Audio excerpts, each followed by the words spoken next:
Abhishek S. Jain. I'm from Bangalore. I'm Bangalore-based architect. My firm's name is Muk Design House, and it's been close to 8 years we are practicing. We have a very simple thought process, very minimalistic. The design, we feel that design should not be forced. It should just flow with the space, flow with the client's needs, and we focus on something which is more minimalistic but elegant at the same time. So yeah, we work on those philosophies.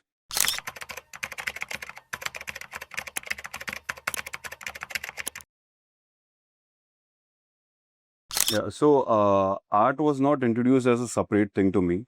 It was always a part of how we live. I belong to a Marwadi family, and there's a lot of art involved. Uh, Say the textures, the ornamentation, the textiles we drape, uh, the detailing. But to pinpoint my first ever trip to my Rajasthan house, uh, it left me mesmerized. The sheer scale of the Havelis, the intricate carvings on the Jarokas, the details, just the simple play of light and shadow in the gullies of Rajasthan. That invoked a spark in me, and I realized that art is just. I mean, at that time I didn't realize this was art, but this is what I wanted to do. This is what I wanted to integrate in different ways of my life. And then later it shaped how I live, how my art, how architecture has transformed that, and how I can easily, involve that entire art, the ways of art into my design and my space.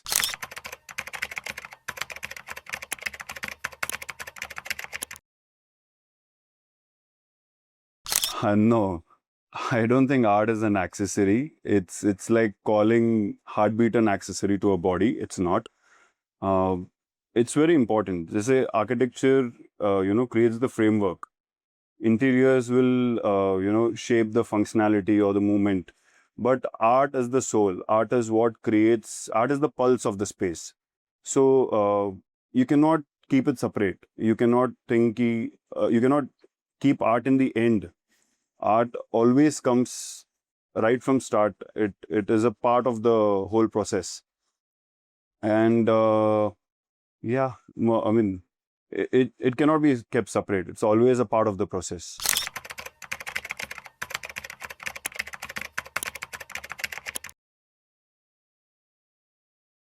So I would talk about a recent project we did, which we completed in 23, not so recent. So this was for a Marwadi client again, a Rajasthani client who is based out of Bangalore. And we introduced art in very different ways. We didn't right ahead go and bring in an art piece and put it. We started right from the wall textures, the flooring. We used a lot of brass inlay with their entire oxide flooring because we were bringing in a lot of. They wanted to to feel Rajasthan in Bangalore, and the only way to make it feel is through the interiors, through the art, the kind of art you put into the space. So yeah, we worked with wall textures. We worked with a lot of flooring, a lot of brass elements which went in the flooring because in Rajasthan they use a lot of brass vessels. So we try to bring in that. Uh, there was another close to 100-year-old house there which was demolished. So we tried to bring in elements from there, the wall hangings, and there were, and just like that, we kept it raw. We didn't repolish them, we didn't repaint them. The whole house was used. There was a lot of lime finishes, a lot of exposed concrete, a lot of places we just played with wall texture and lights. And I think that the whole space, the whole house became a piece of art rather than just one single art in a space. Uh, so I call the entire project an art.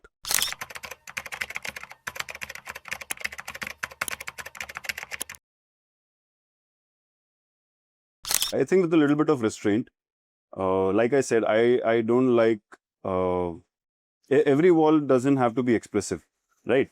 Uh, a wall can just simple. I mean, of what the kind of things I do, I simply focus on wall textures, or maybe some kind of light and shadow, or maybe the entire wall has one art element and that's it.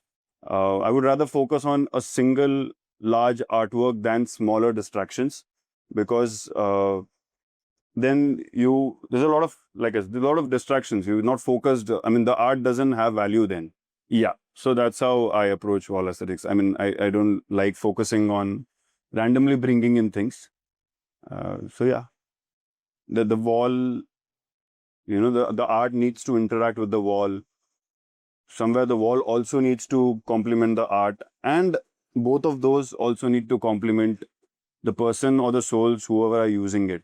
So it works in all ways. So maybe that space doesn't require a large art piece, just a wall texture should be okay. So yeah, that's how I approach, depending on the client, depending on the space, depending on the kind of art they want, their vibe.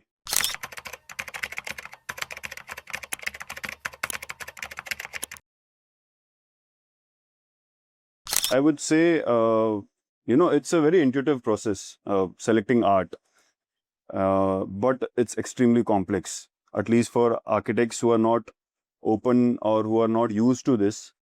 It's very complex. And I think that's where the art advisor is plays a very important role for us.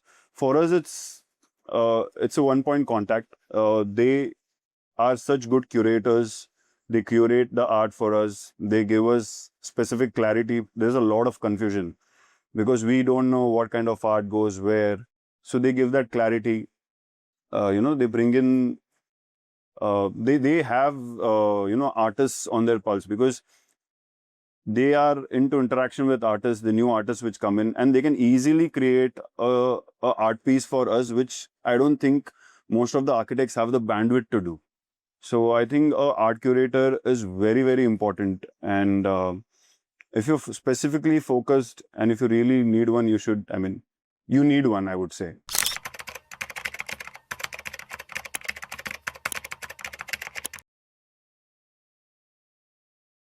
Very honestly, I have not used much of art in my space, as in art pieces. But I've had a few interactions definitely with artists and very recent interactions.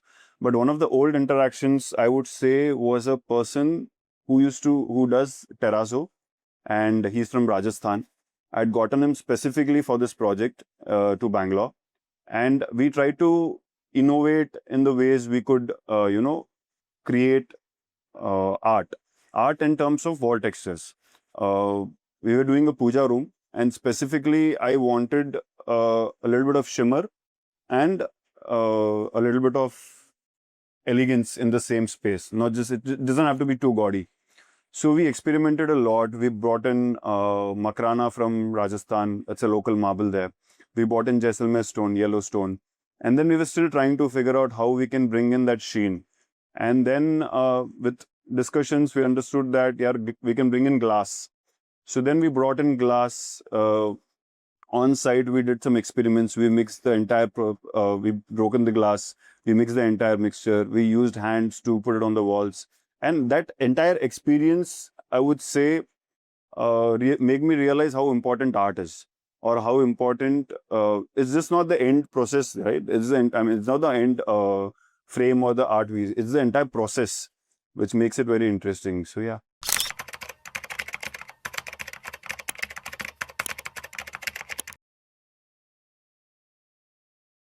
Absolutely.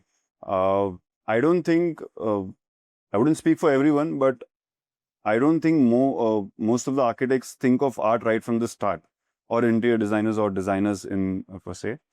We always try to bring in somewhere in the mid or in the end. I feel like we need to start doing it right from the start. From the day we start designing the space, or we learn about the space, we need to learn about the people and the art that can go with this, right? And the other thing is, I think we need to collaborate more, collaborate with artists, collaborate with curators, understand how art can be implemented at a very, very early stage. Uh, yeah, I think that a lot of collaboration and some events where the artists, the designers can be involved, both of them us can be involved. I think that will help.